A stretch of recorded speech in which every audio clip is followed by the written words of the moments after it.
সকালবেলা ঘুম থেকে উঠে যখন খাবার টেবিলে বসি তখন আব্বু বলে ওঠে, এই তুই এখানে কেন বসেছিস? তোকে খাবার টেবিলে বসতে কে বলেছে? কেন আব্বু, কি হয়েছে? খাবার টেবিলে বসলে কি হবে? আমি খাবো না? তোর লজ্জা করে না? তোর মতো একটা বেকার ছেলে এখানে বসে বাপের হোটেলে বসে খেতে একটিবার তোর লজ্জা করে না? তোর ভাইয়ের দিকে তাকিয়ে দেখ, তোর ভাই বড় একটা কোম্পানিতে চাকরি করে। তোর কি একটু লজ্জা বলতে নেই?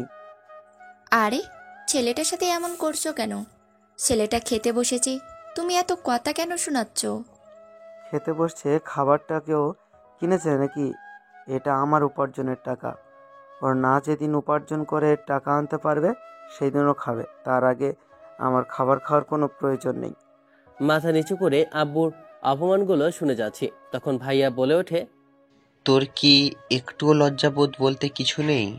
তোকে আব্বু এত কথা বলে, তারপরও তুই কোনো কথা শুনিস না, আবার এর মতো এখানে খেতে বসেছিস।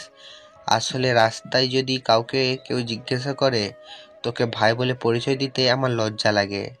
জীবন, কি বলছিস? নিজের ভাইয়ের সাথে এভাবে কেউ কথা বলে? এটা তোর ছোট ভাই, তুই তো ছোট ভাইকে এভাবে কি করে বলতে পারলি? দেখো মা, তুমি কিছু বলো না, তার মানে এই না আমি ওকে বসে বসে খাওয়াবো। আমার টাকায় আমি ওকে খাওয়াতে পারবো না। ও নিজে কিছু করে খাক, আমি কিছু ওকে দিতে পারবো না। আমি আমার বউ নিয়ে ভিন্ন খাবো।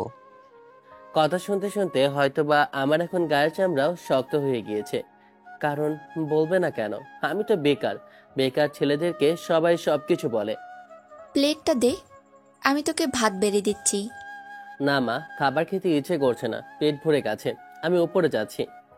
বাড়িটাও তো নিজের না যে তুই উপরে যে ঘুমাবি। বাড়িটা আগে করতি, তারপর তুই রুমে গিয়ে ঘুমাতে পারতি। একটা বাড়ি কর, এরপর দেখবি। রুমে এসে বসে রইলাম আর কান্না করছি। আমার জীবনের কষ্টগুলো হয়তোবা কেউ বুঝতেছে না।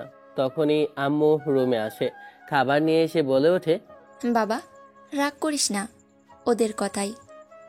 তুই কিছু মনে করিস না। আমার বিশ্বাস আছে তুই একদিন অনেক বড় হবি। আমার দোয়া তোর সব সময় থাকবে। খাবারটা খেয়ে নে, মা তোকে খাইয়ে দিচ্ছি। পৃথিবীতে হয়তোবা একটা জিনিসই আছে, সেটা হচ্ছে নিঃস্বার্থভাবে মা তার সন্তানকে ভালোবাসে। এছাড়া হয়তোবা পৃথিবীতে আর কোনো কিছুই হতে পারে না। বাবা, ভাই, বোন সবাই যাকে বলুন, সবাই স্বার্থপর। কিন্তু মা, যে কিনা নিজ স্বার্থে নিজের সন্তানদের জন্য বছরের পর বছর খেটে যায় কোনো বেতন ছাড়াই। মা খাবারটা মুখে দেয়, তখন মায়ের উদ্দেশ্যে বলে উঠি, দেখো মা, আমি খাবারটা মুখে নেব, কিন্তু বিশ্বাস করো, খাবারটা না আমার মুখে ঢুকবে না, আমার পেটেও ঢুকবে না মা।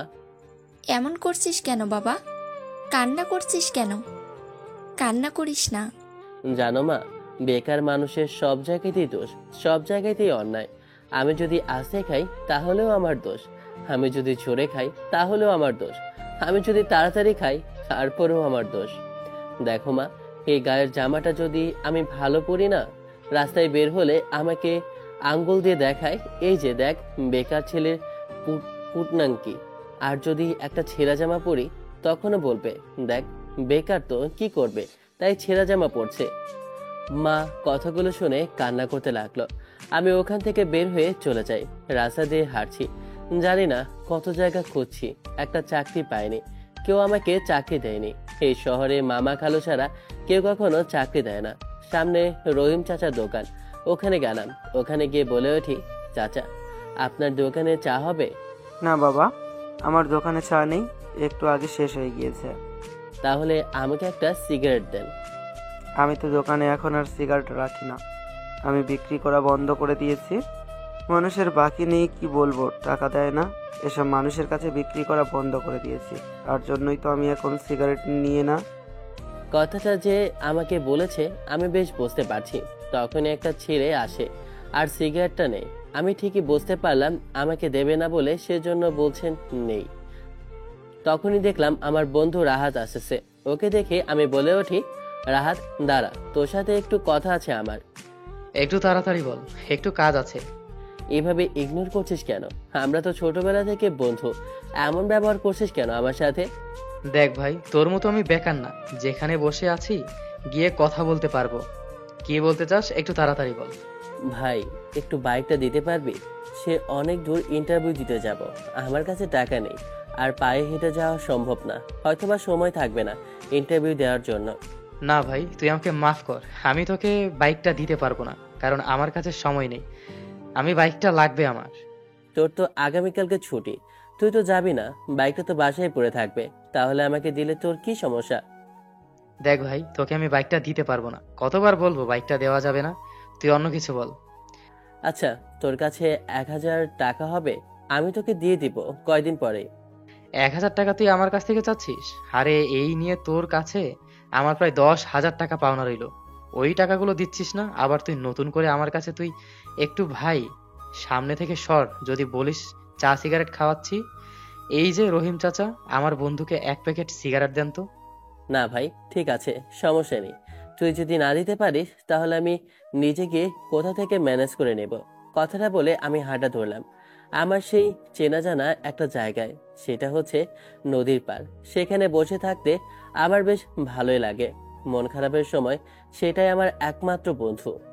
পকেট খালি থাকলেই চেনা মুখগুলো অচেনা হয়ে যায়, আপন মানুষগুলো বদলে যায় না বলে আর না বুঝিয়ে। রাগ হয় না এখন, অভিমানও হয় না, শুধু মনটা চুপচাপ হয়ে যায়, একটা ঠান্ডা নদীর মতো। পকেটে টাকা না থাকলে তখনই বোঝা যায় দুনিয়াটা আসলে কতটা নির্মম, কতটা কঠিন এই পথ চলা। যাদের আমরা আপন বলে বিশ্বাস করি, যাদের চোখে চোখ রেখে একদিন স্বপ্ন বুনেছি, তারা একে একে দূরে সরে যায়। না কোনো কারণ, না কোনো কৈফিয়ত, মানুষ বদলে যায়। আর সেই বদলে যাওয়াটা খুব কাছ থেকে দেখা লাগে। যখন তুমি দুঃসময়ে একা পড়ে যাও, তখন আর কারো কথায় রাগ আসে না, অভিমানও হয় না, শুধু মনটা হঠাৎ করে চুপচাপ হয়ে যায়, একটা শুনশান ঘরের মতো, যেখানে আর কোনো শব্দ নেই, আলো নেই, কেবল নিস্তব্ধতা। জীবনটা এতটাই অল্প, এতটাই অমূল্য। কার জন্য নিজেকে শেষ করবে তুমি? যারা তোমার দুঃখে নেই, তাদের সুখের জন্য নিজেকে ধ্বংস করে দেবে? না, নিজের জন্য বাঁচো, নিজের স্বপ্নের জন্য বাঁচো, নিজের হাসির জন্য, নিজের আত্মসম্মানের জন্য। কারণ এই জীবনের শেষ সময়ে কে পাশে থাকুক বা না থাকুক, তোমার সেই শেষ নিঃশ্বাসটা শুধু তোমারই হবে। তোমার কষ্ট, তোমার কান্না, তোমার লড়াই, সবকিছু কেবল তোমার নিজের। সেই অতীতের দিনগুলো মনে করতে লাগলাম। তখন অতীতগুলো ছিল রঙিন, জীবনে ছিল হাসি খুশি, কত ভালোবাসা, আনন্দ আর সুখময়। চলে যায় অতীতের সেই ভার্সিটির লাইফ জীবনে। সকালবেলা ঘুম থেকে উঠে ফ্রেশ হয়ে আমি নাস্তার টেবিলে বসতেই তখন আব্বু বলে ওঠে, এখন তুই কোথায় যাচ্ছিস রেডি হয়ে? আমি একটু ভার্সিটিতে যাচ্ছি, আমার কিছুদিন পর ফাইনাল এক্সাম। এত পড়াশোনা করে কি হবে? তোর বাইকে দেখ, নতুন চাকরি পেয়েছে, এখন কি সুন্দর ফ্যামিলিটা চলছে। আমি আগে পড়াশোনাটা শেষ করব, এরপর যে কোনো চাকরি করব। পড়াশুনো করতে হলে তোর আগে টাকার প্রয়োজন।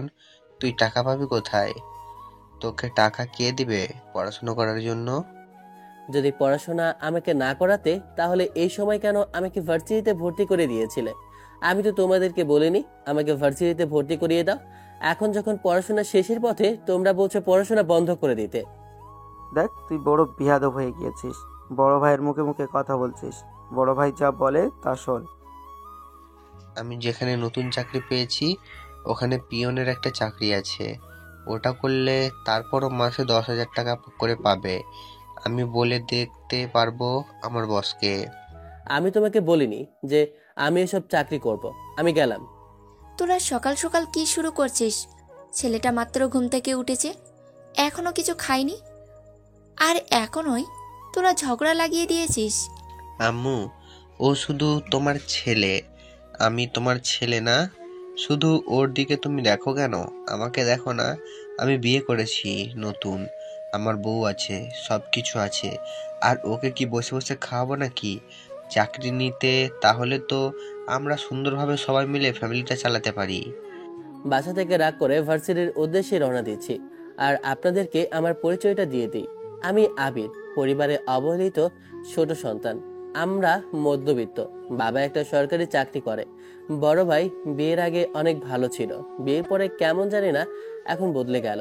বিয়ের আগে আমাকে সবসময় বলতো, তুই পড়াশোনা শেষ করে এরপর বড় একটা চাকরি নেবে, এখন তার কথা কেমন পরিবর্তন আপনারা তো দেখতেই পারতেছেন। আসলে অবহেলিত সন্তানদের এমনই হয়। ভার্সিটিতে হেঁটে যাচ্ছি কারণ আমার কাছে টাকা নেই। আর এখন আমি আব্বু বা ভাইয়া কারো কাছ থেকে আমি এখন টাকা চাই না। তখনই দেখলাম সামনে রাহাত আমাকে দেখে বলে ওঠে, কি রে ভাই, কোথায় যাচ্ছিস? তুই ভার্সিটিতে তো যেতে আরো সময় লাগবে। এখন তুই এত সকালে কোথায় যাচ্ছিস? আসলে আমার কাছে টাকা নেই তাই আমি হেঁটে যাচ্ছি। আর আমার কাছে টাকা নেই তাই হেঁটে যেতে সময় লাগবে। আরে তুই আমার সাথে যাবি, চল আমরা এখন একটু চাচার দোকানে যাই, ওখানে বসে কিছুক্ষণ কথা বলি। রাহাত আমাকে হাত ধরে রহিম চাচার দোকানের কাছে নিয়ে যায়। ওখানে গিয়ে বলে ওঠে, তোর মন খারাপ কেন সেটা তো বলবি। মন খারাপ করে বসে থাকলে হবে নাকি? ভাই পরিবারের অবহেলা তো তুই বুঝতে পারবি না। তুই তো বাবা মায়ের একমাত্র সন্তান, তাই তোর কোনো কিছুতেই অভাব নেই। আমি ছোট ছেলে তাই আমাকে অনেক কিছু প্রেশার সামলাতে হয়। আরে হয়েছেটা কি সেটা তো বলবি, না হলে বুঝবো কি করে? আরে ভাই, বাবা আর ভাইয়া বলছে পড়াশোনা বন্ধ করে দিতে, যে কোনো একটা চাকরি নেওয়ার জন্য বলতেছে। এখন থেকে কিভাবে বলতেছে, যখন পড়াশোনা শেষ করব তখন কি করবে আল্লাহ জানে। 2 বছর ধরে এই জামাগুলো গায়ে দিয়ে আমি ভার্সিটিতে যাচ্ছি। একটিবার তাদের কাছে মুখ ফুটেও বলার মতো সাহস হয়নি যে আমাকে কিছু টাকা দাও, আমি নিজের জন্য কিছু নতুন জামা নেব। এই নে একটা সিগারেট নে, দেখবি তোর মন খারাপ ভালো হয়ে যাবে। আমি কখনো সিগারেট খাইনি, এটা আমাকে রাহাত শিখিয়েছে। আসলে এটার মধ্যে একটা অদ্ভুত মায়া। এটা যখন আমি ধরাই তখন পৃথিবীর সব প্রশান্তি যেন আমার মধ্যে চলে আসে। সব দুঃখ কষ্ট মুছে যায় এই ধোঁয়ার সাথে। জীবনে যা কিছু হোক না কেন সব সময় আমি তোর পাশে আছি, তুই চিন্তা করিস না। আমি তোর দুঃখ কষ্টে সব সময় আমি তোর সাথে আছি রে। দিন শেষে আপন বলতে তুই ছাড়া আমার কেউ নেই। দেখো আবির, তোমার কাছে থেকে কিছু টাকা আমার পাওনা আছে, টাকাগুলো আমাকে দিয়ে দাও। আমার ছোটোখাটো দোকান, তোমরা যদি টাকা না দাও তাহলে কিভাবে চলবে? চাচা, আমার অবস্থা তো আপনি দেখতেই পাচ্ছেন। আমি আপনার টাকা কখনো মেরে খাবো না, এটা চিন্তা করবেন না। আমি অবশ্যই আপনার টাকাগুলো শোধ করে দিয়ে যাব, এটা আপনাকে আমি কথা দিচ্ছি। এসব কথা বলে আমাকে বোঝাতে পারবে না। আমি এসব কথাই বলবো না, তুমি শুধু আমার টাকাটা দিয়ে দিলেই হবে। তাছাড়া আমি তোমার কাছ থেকে আর কিছুই চাই না। জীবনে শুধু অপমান ছাড়া আর কিছুই পেলাম না। সবসময় সবার কাছে শুধু অপমানটাই হতে হলো আমাকে। আরে চাচা, তুমি এমন করো কেন? ওর টাকা আমি দিয়ে দিব, তোমার চিন্তা করা লাগবে না। আমি আর রাহাত দুজন ভার্সিটির ভিতরে প্রবেশ করি। ভার্সিটির ভিতরে প্রবেশ করতেই দেখলাম সামনে দাঁড়িয়ে আছে ফারজানা। ফারজানা আমাদের ভার্সিটির সব থেকে সুন্দরী মেয়ে। ফারজানাকে আমি অনেক পছন্দ করি, কিন্তু কখনো বলার মতো সাহস হয়নি। পড়াশোনায় আমি খুবই ভালো, তাই ফারজানা আমার বন্ধু। সেজন্য রাহাত ওর সাথে বন্ধুত্ব করতে পেরেছে আমার জন্য। দেখ বন্ধু, তোর ক্রাশ ফারজানা ওখানে ক্যাম্পাসে বসে আছে, চল আমরা দুজনে ওর কাছে যাই। আমি ফারজানাকে বেশি পছন্দ করি, তাই আমি চাই ওর থেকে আগে আমি ওকে প্রপোজ করব, আর আমরা বিয়ে করে নিব। ওর কাছে আমি ভালো হলেও আমি সব সময় ফারজানার কাছে ওকে খারাপ বানাতে চাই, আর আমি নিজেকে ভালো বানাতে চাই। আমরা ফারজানার কাছে যেতেই তখন আমাদেরকে দেখে ও বলে ওঠে, আরে কেমন আছো? আর তোমরা এত দেরিতে আসছো যে? আসলে বাসা থেকে আসতে একটু দেরি হয়ে গিয়েছিল। তুমি শুধু ওকে জিজ্ঞেস করবে আমি কি তোমার বন্ধু না? আমাকে তুমি জিজ্ঞেস করবে না আমি কেমন আছি? তুমি সব সময় কেন ওকে জিজ্ঞেস করো? আরে তোর কথা জিজ্ঞেস করবে না কেন? আচ্ছা বাবা, সরি। এখন বলো রাহাত, তুমি কেমন আছো? আমি খুবই ভালো আছি, তুমি কেমন আছো সেটা বলো ফারজানা। আমি ভালো আছি। ও ভালো কথা, তোমাদেরকে একটা কথা বলার জন্য এসেছি এখানে। কি কথা বলার জন্য এখানে এসেছো? আমি অবাক হয়ে ফারজানার দিকে তাকালাম। ওর আবার বিয়ে ঠিক হলো না তো? আরে আমাদের ফাইনাল এক্সামের জন্য টাকা জমা দিতে বলেছে সবাইকে। আমি তো অনেক আগে টাকা জমা দিয়ে ফেলেছি, তোমরা দাওনি? আমি তো আজকে জমা দিয়েছি। আর হ্যাঁ আবির, তুমি জমা দাওনি কেন? তুমি কি এক্সাম দেবে না? আর তো মাত্র একদিন সময় আছে। আরে কাকে কি বলছো? তুমিও জমা দিবে টাকা? ও টাকা কোথা থেকে পাবে? ওর কাছে টাকা আছে নাকি? ওর ভাই আর আব্বু তো ওকে টাকাই দেয় না। দেখো না, এই জামাটা আজ 2 বছর ধরে পরে আছে। রাহাতের কথায় আমি মাথা নিচু করে রইলাম। ওর কথায় একটা উত্তর আমি দিলাম না, চুপ করে রইলাম, কারণ নিজেকে খুব অপরাধী আর অপমান বোধ করছি। আসলে আবির জানো, পৃথিবীতে টাকা ছাড়া কোনো কিছুই হয় না। টাকা ছাড়া মানুষ মূল্যহীন। আমি কিছু বললাম না, চুপ করে রইলাম। এরপর ফারজানা বলে ওঠে, আরে ক্লাসের সময় হয়ে গেছে, এখন চলো আগে ক্লাসে যাই, আগে করি। আমরা তিনজন ক্লাসে চলে যাই। ক্লাস শেষ করে এরপর একসাথে বের হই। তখন আমার উদ্দেশ্যে রাহাত বলে ওঠে, তুই আবার মন খারাপ করিস না, আমরা একটু মজা করছিলাম। তুই তো জানিস আমি একটু মজা করতে পছন্দ করি। আমি কিছু বললাম না। আমি শুধু একটা মুচকি হাসি দিয়ে ওখান থেকে সোজা বাসায় যাওয়ার উদ্দেশ্যে রওনা দিচ্ছিলাম। কারোর সাথে এমন মজা করো না যে মজার ছলে ওপর পাশের মানুষটার বুকে এতটা আঘাত পায় যে তার স্বপ্নটা ভেঙে চুরমার হয়ে যায়। আমি বাসায় যাচ্ছিলাম। বাসায় গিয়ে ফ্রেশ হয়ে নিচে আসতে আমাকে দেখে আম্মু বলে ওঠে, বাবা, তোর জন্য খাবার বেড়ে রেখেছি, খেয়ে নে, তাড়াতাড়ি করে খেয়ে নে। সব সময় আম্মু আমাকে তাড়াতাড়ি খাবারটা দিয়ে দেয়, আমি যেন একটু খেয়ে নিতে পারি। আমাকে যেন আব্বু আর ভাইয়ের কাছ থেকে বকা না শুনতে হয়। খাবারটা খেয়ে শুয়ে পড়বে চুপচাপ, একটা কথাও বলবি না। তুই কিন্তু ইদানিং কোনো ঘুমাস না। আম্মুর কথায় একটা মুচকি হাসি দিলাম আর একটা কথা বললাম না। এরপর উপরে চলে গেলাম আমি ঘুমানোর জন্য অনেক চেষ্টা করছি, ঘুম আসছেও না। শুধু বারে বারে চিন্তা হচ্ছিল ফাইনাল এক্সামের টাকা কোথা থেকে পাবো। এভাবে সারাটা দিন আবার কেটে যায়। বিকেলবেলা নিচে নামতে দেখলাম আব্বু টাকা গুনছে। তাই আব্বুর সামনে গিয়ে বলে উঠি, আব্বু, আমার ফাইনাল এক্সামের কিছু টাকা লাগবে। তো আমি কি করতে পারি? নিজেদের টাকা যদি না দিতে পারিস তাহলে এক্সাম দেওয়ার কি দরকার? আমি আর কিছু বললাম না। চোখ দিয়ে পানি পড়তে লাগলো। নিজের বাবা যদি এইসব কথা বলে তাহলে আর কিছু বলার প্রয়োজন নেই। এই সমাজ শুধু টাকা ছাড়া অনেক কিছু চায় না। তখনই আম্মু আসে আর এসে বলে ওঠে, ছেলেটাকে কিছু টাকা দাও তো তুমি, তোমার কাছে তো টাকা আছে। ছেলেটার ফাইনাল পরীক্ষা, ওকে কিছু টাকা দাও। নিজেই ইনকাম করে টাকা নেক, তারপর বুঝতে পারবে কত কষ্ট। এটা আমার নিজের উপার্জন করা টাকা। আমি আমার উপার্জনের টাকা অযথা কারো পেছনে নষ্ট করতে পারবো না। বাসা থেকে বের হয়ে যাই আর রাস্তায় হাঁটতে লাগলাম। সব জায়গায় অপমানিত হতে হয়। সারাটা দিন রাস্তায় কাটিয়ে বাসায় যাই। সন্ধ্যাবেলা আমাকে দেখে আব্বু বলে ওঠে, সারাটা দিন যেহেতু বাইরেই ছিলি, ওখানেই থাকতি, কি দরকার ছিল আসার? কাজ নেই কি করবে, তাই চলে এসেছে খাওয়ার জন্য। দিন শেষে খাওয়া ছাড়া তো আর কোনো কাজ নেই। কিছু বললাম না। চুপ করে মাথা নিচু করে আমি উপরে গেলাম। তখনই আম্মু বলে ওঠে, কি রে, উপরে যাচ্ছিস কেন? রাতের খাবারটা খেয়ে যা, দুপুরে তো কিছু খাইলি না। না আম্মু, খিদে নেই। কথাটা বলে আমি উপরে চলে যাই আর শুয়ে পড়ি।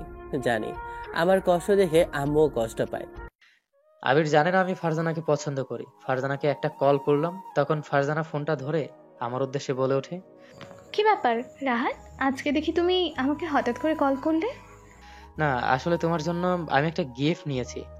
আসলে তুমি কিছুদিন আগে বলেছিলে না তোমার এই ফোনটা ভালো লাগছে না, তাই আমি তোমার জন্য একটা নতুন আইফোন নিয়েছি। তাই নাকি রাহাত? তুমি সবসময় আমার জন্য একটা না একটা জিনিস কিনেই আনো। মানুষ যাকে ভালো লাগে তার জন্যই তো মানুষ সবকিছু করে।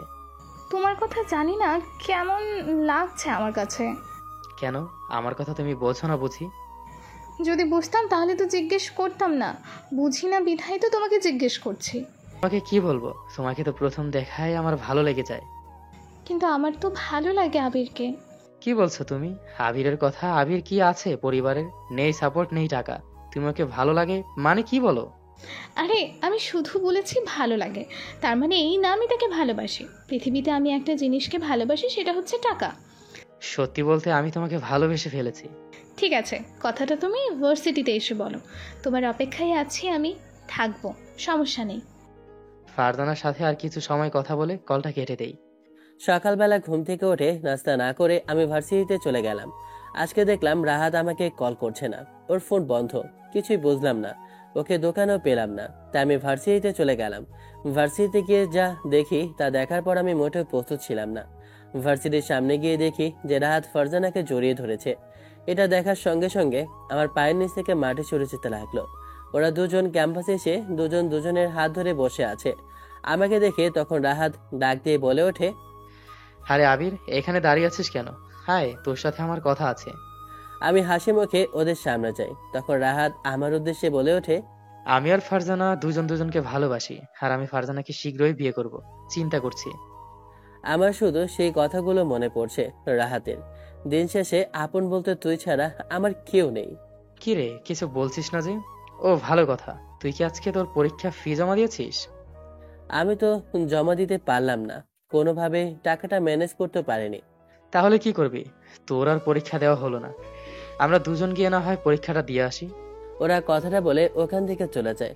আমি শুধু ওদের চলে যাওয়ার দিকে তাকিয়ে রইলাম। নদীর পাড়ে বসে এগুলোই ভাবতেছি, পুরনো কথাগুলো, আর ভাবছি আমি ব্যর্থ, আমি কিছুই করতে পারলাম না। সারা রাস্তা এখানে কাটিয়ে দেই, বাসায় ফিরে নেই। বাসায় সকালবেলা গেলাম। সকালে বাসায় যেতেই আমাকে দেখে আব্বু বলে ওঠে, দাঁড়াও, তুমি কোথায় যাচ্ছ? এখানে এসেছো কেন? তুমি এসব কি করছো? সারাদিন ফোনটা বন্ধ ছিল, আর তুমি ছেলেটাকে বাসায় ফেরার পর এসব কি বলছো? তুমি চুপ করো। তুমি একটা কথাও বলবে না। ওর জন্য সব সময় মানুষের কাছে আমার কথা শুনতে হয়। যদি তুমি এখন ওর হয়ে কথা বলো তাহলে তোমাকে আমি বাসা থেকে বের করে দিতে বাধ্য হব। আমি শুধু মাথা নিচু করে আব্বুর কথা শুনতে লাগলাম। তখন আব্বু আবারও বলে ওঠে, তুই যদি এই বাসায় থাকিস তাহলে তোর মাকে আমি বের করে দিব। আব্বুর মুখে এমন কথা শুনে চোখ দিয়ে পানি পড়তে লাগলো। তখন আম্মু আবারও সামনে এসে কান্না করতে করতে বলে ওঠে, তুমি আমার ছেলেটার সাথে এমনটা করতে পারো না। তুমি আমার ছেলেটাকে এভাবে কষ্ট দিতে পারো না, এভাবে বাসা থেকে বের করে দিতে পারো না। আমার ছেলে কি করবে এখান থেকে চলে গেলে? আমি যা বলছি তাই। তোর মাকে এখান থেকে বের হয়ে যেতে হবে, তাছাড়া আর কিছুই না। আমি আম্মুর উদ্দেশ্যে বলে উঠি, আম্মু তুমি কান্না করো না, তুমি দেখো একদিন আমি তোমাকে এখান থেকে নিয়ে যাব। তুমি আমার জন্য দোয়া করো, আমি যেন ভালো একজন প্রতিষ্ঠিত হয়ে তোমার কাছে ফিরে আসতে পারি। আম্মু কান্না করছে, কারণ মা কখনো তার সন্তানকে তার থেকে দূরে রাখতে পারে না। আমি ওখান থেকে হাঁটা ধরলাম অজানা এক শহরে। আমি ঢাকায় যাব এটা ভেবে রওনা দিলাম। পকেটে কিছু টাকা ছিল, ওটা দিয়ে আমি ট্রেনের টিকিটটা কেটে নিয়ে এরপর ঢাকা যাওয়ার উদ্দেশ্যে রওনা দিই। লন্ডন থেকে পড়াশোনা শেষ করে এসে কিছুদিন হলো না, তার আগেই আব্বু বলেছে তার ব্যবসা দেখাশোনা করার জন্য। কেমনটা লাগে? তখনই আব্বু রুমে প্রবেশ করে এসে বলে উঠল, কি রে মা, কি করছিস তুই? আমার কথা তো একটু চিন্তা করবি। তোর বুড়ো বাপ আর কত বয়স আছে বল? এখন বল, আমি তো চাই তুই আমার ব্যবসা বাণিজ্য সবকিছু দেখাশোনা কর। লন্ডন থেকে পড়াশোনা শেষ করে এসেছি কয়েকদিন হলো, এর মধ্যে তুমি আমাকে চাপ দিচ্ছ? এই ছাড়া আমার কোনো উপায় নেই, কি করব বল? আরে আব্বু, এখন আমি এসব করতে পারবো না। আমি আমার বান্ধবীদের সাথে ঘুরতে যাব। আমি আগে বাংলাদেশের সব জায়গায় ঘোরাফেরা করব, এরপর না হয় বাকি সব কিছু। আচ্ছা ঠিক আছে, তুই তোর বান্ধবীদের সাথে ঘুরে আয়। আমি এর আগে তোর জন্য একটা পাত্র দেখে রাখি, কেমন? আমার বন্ধুর ছেলে অনেক দিন ধরে বলছিল যে তার ছেলের সাথে আমি যেন তোর বিয়েটা দিই। আব্বু, তোমাকে এইসব একবার করতে না বারণ করেছি না? আমি আমার পছন্দ অনুযায়ী বিয়ে করব, তাছাড়া আমি কারোকে পছন্দকে বিয়ে করব না। তুই একবার আমার বন্ধুর ছেলেকে তো দেখ, দেখতে অনেক হ্যান্ডসাম কিন্তু। দেখেছি, এমনকি তুমি একদিন তার সাথে দেখা করতে বলেছো। কি বলেছো তোমার বন্ধুর ছেলের কথা? তাহলে কি সমস্যা? ওর সাথে তোমার বিয়ে হলে তারপর কি কমতি আছে? সমস্যা মানে কি? আর বলবো ওর কি বলো, শরীরের মধ্যে মনে হয় কোনো জোর নেই, একেবারেই ফার্মের মুরগির মতো। মানে তোর কথা তো আমি ঠিক বুঝতে পারছি না। ওকে নিয়ে আমি রেস্টুরেন্টে গিয়েছিলাম, কিন্তু একটা ছেলে আমাকে একটা বাজে কথা বলে। তখন ওকে প্রতিবাদ করতে বলি, ও তো ভয়ে কিছু বলছেই না। এমনকি ছেলেটা এসেই ওর গলার কলার চেপে ধরে। ও তো ভয়ে কিছু বলতেই পারলো না। তখন ওই ছেলেটাকে দুটো কষিয়ে থাপ্পড় আমি পাই। ছেলেগুলো তো পালিয়েই যায়। তার সাথে তোমার বন্ধুর ছেলে তো ভয়ে ওখানে লাফালাফি লাগালো। তাই নাকি? এত ভিতুর ডিম, তাহলে রফিকের ছেলে জানতাম না তো। এইসব বলে আমি আর আব্বু দুজনেই হাসতে লাগলাম। তখন আব্বু বলে ওঠে, আচ্ছা ঠিক আছে, তোর যাকে পছন্দ আমি তার সাথে তোর বিয়ে দিব, সমস্যা নেই। তোর যাকে ভালো লাগে শুধু আমাকে বলবি। আব্বু ওখান থেকে চলে যায় অফিসে। আমি আমার সব বান্ধবীকে ফোন করে বলি আমরা ঘুরতে যাব, তাও আবার ট্রেনে করে। আমরা সব বান্ধবী মিলে ট্রেনে করে গ্রামে যাই। গ্রামে 2-4 দিন থেকে তারপর ট্রেনে করে ফিরছিলাম। তখনই দেখি ট্রেনের মধ্যে ডাকাত ঢুকেছে। যে যার মতো পালাতে লাগলো। ডাকাত আমাদের এখানে আসতে লাগলো। আমি দৌড়ে ওখান থেকে পালাতে লাগলাম, কারণ একটাই, আমার মায়ের শেষ স্মৃতি ব্যাসলাইটটা। এই ব্যাসলাইটটা আমার মা আমাকে মারা যাওয়ার আগে দিয়েছিলেন। ট্রেনটা ঢাকা অভিমুখে ছুটে চলেছে। বাইরে গা ছমছম অন্ধকার, হালকা ঝিরঝির বৃষ্টি পড়ছে জানালার কাছে। ভেতরে কেবল হালকা আলো, নিস্তব্ধতা, আর মাঝে মাঝে হকারদের চিৎকার। আমি আবির, একটা জানালার পাশে বসে আছি একা। অফিসের কাজে ঢাকায় যাচ্ছি।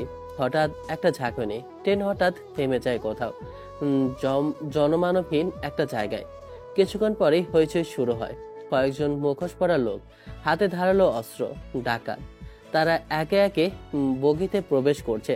চিৎকার, কান্না, আতঙ্ক চারিদিকে। যাত্রীদের অনেকে নিচে শুয়ে পড়েছে, কেউ আবার জানালার দিকে লাফ দিচ্ছে, কেউ বা কাঁদছে কাঁপতে কাঁপতে। ঠিক তখনই হঠাৎ একটি মেয়ে দৌড়ে এসে আমার পাশে এসে দাঁড়ায়। চোখে মুখে ভয়, হাত দুটো কাঁপছে। চুপচাপ আমার দিকে তাকিয়ে বলে, আপনার পাশে একটু দাঁড়াতে পারি? আমি খুবই ভয় পাচ্ছি। আমি কিছু বলার আগে সে আমার পাশে এসে দাঁড়ায়, মুহূর্তের মধ্যে পেছন থেকে আমাকে শক্ত করে জড়িয়ে ধরে। আমি হতবাক। এমন অচেনা পরিস্থিতিতে এক অচেনা মেয়ে আমার উপর ভরসা করছে, তাও এমন ভাবে। আমি অবাক হয়ে দাঁড়িয়ে থাকি। তখনই একটা ডাকাত সামনে এসে দাঁড়ায়, কড়া গলায় বলে, ঢাকায় যাচ্ছি, যা আছে সব বের কর, না হলে এখানে শেষ করে দেব। আমি শান্ত গলায় বলি, আমার কাছে কিছুই নেই ভাই, শুধু কাপড় চোপড় আর একটা মোবাইল আছে। ডাকাত তখন মেয়েটার দিকে ইঙ্গিত করে বলল, তাহলে বইয়ের গয়নাগুলো খুলে দে, না হলে ছুরি পেটের ভিতরে যাবে। আমি তখনও মেয়েটার দিকে ভালো করে তাকাইনি। এমন পরিস্থিতিতে সাহস জোগাড় করে আমি পেছনে ফিরে তাকাই। একটা মুহূর্ত থেমে যাই, যেন সময় থেমে গেছে। মেয়েটা অপরূপ সুন্দরী, নির্মল, নিখুঁত, চোখে জল, কিন্তু দৃষ্টিতে সাহসের দীপ্তি। আমার হৃদয় যেন এক ঝটকায় কেঁপে ওঠে। তখন এই মেয়েটি বলে ওঠে, আমি এগুলো দিতে পারবো না, এটা আমার মায়ের শেষ স্মৃতি। আপনি দাঁড়িয়ে আছেন শুধু, পুরুষ মানুষ হয়ে কিছু বলছেন না কেন? তার কথায় যেন ভেতরে কিছু একটা নড়ে ওঠে। মুহূর্তেই বুঝতে পারি এই মেয়েটির সাহস আছে, আত্মমর্যাদাও আছে। ডাকাত এগিয়ে আসে তার দিকে। আমি আর সময় নষ্ট করি না, ডাকাতের হাত ধরে ফেলি। সে ছুরি উঁচু করে আমার দিকে তাকায়। আমি তার হাত মুচড়ে ধরলাম। ট্রেনটা তখনও দাঁড়িয়ে, চারদিকে চিৎকার। আমি একটা খুশি মারতেই সে ছিটকে পড়ে যায়। এবার অন্য ডাকাতরাও চলে আসে। শুরু হয় ধস্তাধস্তি। তারা তিনজন, আমি একা। কিন্তু তখন যাত্রীদের মধ্যে থেকে দুজন লোক এগিয়ে আসে সাহায্য করতে। একত্রে আমরা ডাকাতদের বাধা দিতে থাকি। ধস্তাধস্তির মধ্যে কেউ একজন চেন টেনে ধরে, ফলে ট্রেনের পুলিশ কন্ট্রোলকে সংকেতে যায়। 5 মিনিটের মধ্যে পাশের স্টেশনে পুলিশ এসে ট্রেন থামিয়ে দেয়। ট্রেন দাঁড়িয়ে যায় আর আমরা ডাকাতদের ধরে ফেলি। তখন ট্রেনের মধ্যে সকল যাত্রী হাঁপ ছেড়ে বাঁচে। আমার জামার কলার ছিঁড়ে গেছে, গায়ে হালকা কেটে গেছে, কিন্তু আমি ঠিক আছি। মেয়েটা আমার দিকে তাকিয়ে কাছে, সে তখনও কাঁপছে ভয়ে। ট্রেনের পুলিশ আমাদের নিয়ে যায় থানায়। আমরা জবানবন্দি দেই। ডাকাতদেরকে আটক করা হয়েছে। থানার অফিসার সাহসের জন্য আমাদেরকে ধন্যবাদ জানায়। ছেলেটার ফাইটিং দেখে আমি মুগ্ধ হয়ে যাই। আমি তো তাকে এক দৃষ্টিতেই তাকিয়েছিলাম ওর দিকে। এই প্রথম কোনো ছেলের প্রেমে আমি প্রথম দেখাই পড়েছি। ছেলেটার চোখের মধ্যে কেমন একটা নেশা আছে। ছেলেটাকে দেখে আমি ক্রাশ খেয়েছি, কিন্তু এখনও আমি ভয়েই আছি। ওই সময়ের দুর্ঘটনায় আমার বান্ধবীদেরও কোনো খোঁজ নেই, ফোনটাও পড়ে গেছে। থানার অফিসার আমাকে আর মেয়েটাকে ছেড়ে দেয়। মেয়েটার জন্য আমি ঝামেলার মধ্যে পড়ে গিয়েছি। হাতে টাকা নেই, খাওয়ার মতো কিছুই নেই, পেটে প্রচন্ড পরিমাণ ক্ষুধা। তার সাথে এখন আরেকটা জুটেছে আমার কপালে। ট্রেনটা তো মিস করলাম, এখন কোথায় নেমেছি তাও জানি না। তখন মেয়েটার উদ্দেশ্যে বলে উঠি, আপনি এবার আপনার বাসায় চলে যান। আমার যতটুকু কর্তব্য তা আমি পালন করেছি। মানে আমি বাসায় যাব? মানে আমার বাসা কি এখানে নাকি? আমি বাসায় যাব কি করে? আমি এখানে কাউকে চিনি না। সেটা আমি তো জানি না। আমার যতটুকু কর্তব্য তা আমি পালন করেছি। আপনি কোথায় যাবেন তা আপনার ব্যক্তিগত বিষয়। দেখুন, আপনি এভাবে বলতে পারেন না। দেখুন, আমি এইভাবে বলতে পারি, আপনি আমার পিছু করবেন না। না, আমি আপনাকে ছেড়ে কোথাও যাব না, কারণ আমি এখানে কিছুই জানি না। দেখুন, এই শেষবার বলে দিচ্ছি, আপনি আমার পিছু নেবেন না, তা না হলে আমি আবার ডাকাতের কাছে আপনাকে দিয়ে আসবো। কথা শুনে মেয়েটা ওইখানে দাঁড়িয়ে যায়। আমি হাঁটা ধরলাম। হাঁটতে হাঁটতে একটা দোকানের সামনে চলে আসি। ক্ষুধা লেগেছে অনেক, পকেটে টাকা নেই। হাত দিয়ে দেখি 10 টাকা আছে। একটা রুটি নিয়ে খেতে লাগলাম। আমি তখনও দাঁড়িয়ে। মাথার মধ্যে বারবার ফিরে আসে সেই মুহূর্ত যখন এক অপরূপ সুন্দরী আমার পেছনে দাঁড়িয়ে আমাকে শক্ত করে জড়িয়ে ধরেছিল, যখন ভয় আর সাহস পাশাপাশি হিতেছিল। ট্রেনে সেই অভিশপ্ত রাতটা হয়তো আমার জীবনের সবচেয়ে স্মরণীয় রাত হয়ে থাকবে। আমার হয়তো উচিত হয়নি মেয়েটাকে ওখানে রেখে আসার, তাই আমি মেয়েটার কাছে গেলাম। দেখলাম ওইখানেই দাঁড়িয়ে আছে আর কান্না করছে। তখন আমি ওর কাছে গিয়ে জিজ্ঞেস করলাম, কি হয়েছে? আপনি দাঁড়িয়ে আছেন কেন আর কান্না করছেন কেন? আপনি কথা বলবেন না, আপনি অনেক পচা, আপনার সাথে আমি কোনো কথাই বলবো না। এখন আমার সব দোষ, ঠিক আছে? আপনি যদি আমার সাথে না যেতে চান তাহলে আমি চলে গেলাম। কথাটা বলে আমি ওখান থেকে হাঁটা ধরলাম। তখনই মেয়েটা আমার পিছু পিছু আসতে লাগলো। শয়তান একটা ছেলে। মনে হয়েছিল মনের ভিতরে দয়া মায়া বলতে কিছু আছে, কিন্তু তার মধ্যে তো দেখি পাথর জমানো। ছেলেটার মুখ দেখেই মনে হয় ওর কেমন জানি না একটা চাপা কষ্ট আছে। আচ্ছা এই যে, হ্যালো, এভাবে আর কত ডাকবো? আপনার নামটা বলেন। দেখুন, আপনি ফাজলামো করা বন্ধ করুন। এমনিতেই আমার মাথা প্রচন্ড পরিমাণ গরম হয়ে আছে। এখানে কিছু চিনি না, জানি না, তার উপর সামনে জঙ্গল। এখন কোথায় আমি গিয়ে কি করব তাই তো বুঝতেছি না। দোকানে মানুষকে জিজ্ঞেস করছিলাম, বলল মেন রোডটা এই রাস্তা দিয়ে গেলে তাড়াতাড়ি যেতে পারবো। আর আমার ভয় লাগছে, এখন আমি কি করব? আমার কোলে ওঠেন, তাহলেই হয়ে যাবে। তাহলে তো ভালোই হয়, আমাকে আপনি কোলে করে নিয়ে যান। চিন্তায় আমার মাথাটা নষ্ট হয়ে যাচ্ছে, আর আপনি এখানে এসেছেন মজা করতে। এমনিতে রাত হয়ে গেছে, কি করব বুঝতেছি না। এই যে শয়তান বেটা, আমার ক্ষুধা লাগছে, কি করব? আমাকে খেয়ে নিলেই তো হয়, তাহলে আর কিছু লাগে না। শয়তান চামড়া, মনে মনেই বললাম। জঙ্গল পার করে দেখলাম একটা ছোট্ট একটা গ্রাম। ওখানে প্রবেশ করলাম। ওখানে যেতে তখন দেখলাম একজন লোক আমাদেরকে দেখে বলে ওঠে। গ্রামের ভেতর ঢুকতেই একটা মধ্যবয়সী লোক আমাদের দেখে দাঁড়িয়ে পড়ল। এই যে ভাই, কারা তোমরা? এত রাতে এখানে কি করছো? ভাই, ট্রেনে ডাকাতি হয়েছিল, আমরা নেমে আসতে বাধ্য হয়েছিলাম। কাছাকাছি হোটেল বা থাকার জায়গা কোথাও আছে? লোকটা কৌতূহল চোখে আমাদের দিকে তাকায়। নীলার গায়ের গহনা, পরিপাটি পোশাক, আর আমি এলোমেলো জামা কাপড়, মুখ ধুলো, গায়ের একপাশে কাটা দাগ। এক কাজ করুন, ওই দিকে মোড় ঘুরলেই করিম চাচা চায়ের দোকান আছে, উনি সাহায্য করতে পারবেন। গ্রামে খুব বেশি থাকার জায়গা নেই, তবে কেউ কেউ রাত কাটাতে দেয়। আমরা ধীরে ধীরে হাঁটা দিই সেই দিকে। মেয়েটা এখনো একটু পেছনে হাঁটছে, কিন্তু মুখ কালো করে রেখেছে। চায়ের দোকানে গিয়ে দেখি একজন বয়স্ক লোক বসে চা বানাচ্ছেন। চাচা, কিছুক্ষণের জন্য আমাদের থাকতে হবে। ট্রেনে ডাকাতি, ফোন নেই, টাকা নেই, কেউ যদি একটু ঘর দেয় রাতটা কাটাতে। বাবারে, তোমার মুখ দেখে তো বোঝা যায় কিছু একটা ঘটেছে। আমি তোমাদের একটা ছোট্ট ঘর দেখিয়ে দিচ্ছি। পুরান ঘর, খালি পড়ে আছে। এই বৃষ্টির রাতে যতটুকু আশ্রয় হয় সেটাই হোক। আমরা চাচার তো দেখানো পথে হাঁটতে থাকি। একটা পুরনো ঘর, ভাঙাচোরা জানালা, কিন্তু মাথা গোছার ঠাই। ভেতরে ঢুকে আমি এক কোণে বসে রইলাম, মেয়েটা চুপচাপ অন্য পাশে। শোনেন, আপনার গায়ে কাটা দাগটা কেমন হলো? খুব ব্যথা পাচ্ছেন? আপনাকে জড়িয়ে ধরার সময় ওই ছুরিটা আমারই লেগেছিল। এখন তো এত চিন্তা করছেন, তখন তো বলেছিলেন আপনার দায়িত্ব পালন করুন। আমি মানে ভয় পেয়ে গেছিলাম, আপনি থাকলে মনে হচ্ছিল কিছু হবে না। আমি একটু চুপ করে থাকি। হঠাৎ বাইরে আবার ঝিরঝির বৃষ্টি শুরু হয়। ঘরের ছাদে টপ টপ শব্দ পড়ে, হালকা ঠান্ডা। আপনার পরিবার কি জানে আপনি এখানে আছেন? না, জানে না। মানে? মেয়েটা আর কিছু জিজ্ঞেস করে না। সে বুঝে গেছে আমি কিছু কথা লুকাচ্ছি, কিন্তু তাকে ঠেলে দিতেও পারছি না। এমন একটা মানুষ যে তার জন্য জীবনের ঝুঁকি নিতে পারে, তাকে উপেক্ষা করা যায় না। বেশ কিছুক্ষণ চুপচাপ কাটে। আমার পেটের খিদাটা হাহাকার করছে। চাচা কিছু শুকনো মুড়ি আর একটা পুরনো কম্বলের ব্যবস্থা করে দেয়। একটা কথা বলবো? বলুন। আপনি কাউকে কিছু না জানিয়ে এমন বিপদের মধ্যে এলেন কেন? কারণ আমার আর বলার মতো কেউ নেই। মেয়েটা বোঝে ওঠে না কথাটার গভীরতা। সে কিছুক্ষণ তাকিয়ে থেকে চুপ করে যায়। কিছুক্ষণ পর আবার আমার উদ্দেশ্যে বলে ওঠে, আচ্ছা আপনার নামটা বলেন না, আপনি এমন কিপটা কেন? নামটা তো জানলাম না, না হলে তো ওরা বলবে আমি আপনাকে কি বলে ডাকতেছি। আমি আবি। গম্ভীর গলায় কথাটা বললাম। আমার এমন শব্দে মেয়েটা হতভম্ব হয়ে আমার দিকে তাকিয়ে বলে ওঠে, আপনার মনের মধ্যে মনে হয় অনেক কষ্ট। বলেন না কি জন্য এসেছেন? আমার ঘুম আসতেছে না, প্লিজ বলেন। মেয়েটা পাগল করে দিচ্ছে, তাই আর কোনো উপায় না পেয়ে মেয়েটাকে বলতে বাধ্য হচ্ছে। মেয়েটাকে কিছু কথা খুলে বলি যে এটাই আমি বেকার, তাই আমাকে পরিবার থেকে, বাসা থেকে বের করে দিয়েছে। আসলেই বেকার ছেলেদের কেউ বিশ্বাস করে না, এমনকি ওদের কষ্ট কেউ বোঝে না এই সমাজ তাদের দুই চোখে দেখে। করে ঘরের একটা অংশ ফাটা, ওই জায়গা দিয়ে চাঁদ দেখা যাচ্ছিল। আমি ওই আলোময় চাঁদের দিকে তাকিয়ে রইলাম এক দৃষ্টিতে। আমার ঘুম আসে না। আমি ওই চাঁদের দিকে তাকিয়ে রয়েছি। সারা রাতটা মেয়েটা ঘুমিয়ে আছে। ঘুমন্ত অবস্থায় মেয়েটা অনেক মায়াবী আছে।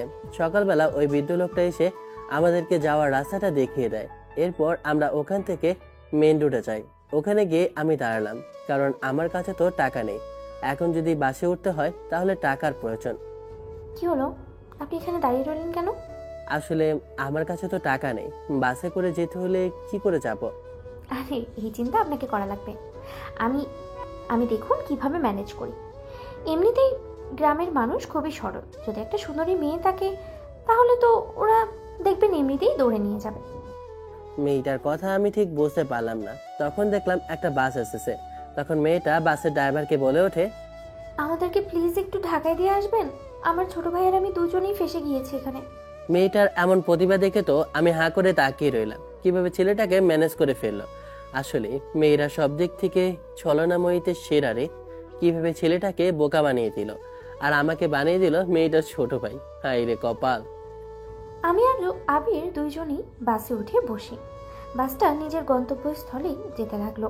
আবির চুপচাপ নীরবতা ভেঙে আমি ওর উদ্দেশ্যে বলে উঠি, আচ্ছা আপনি কিসে পড়েছেন? না মানে আপনি না বলেছিলেন পড়াশোনা আপনি এক্সাম দিতে পারলেন না?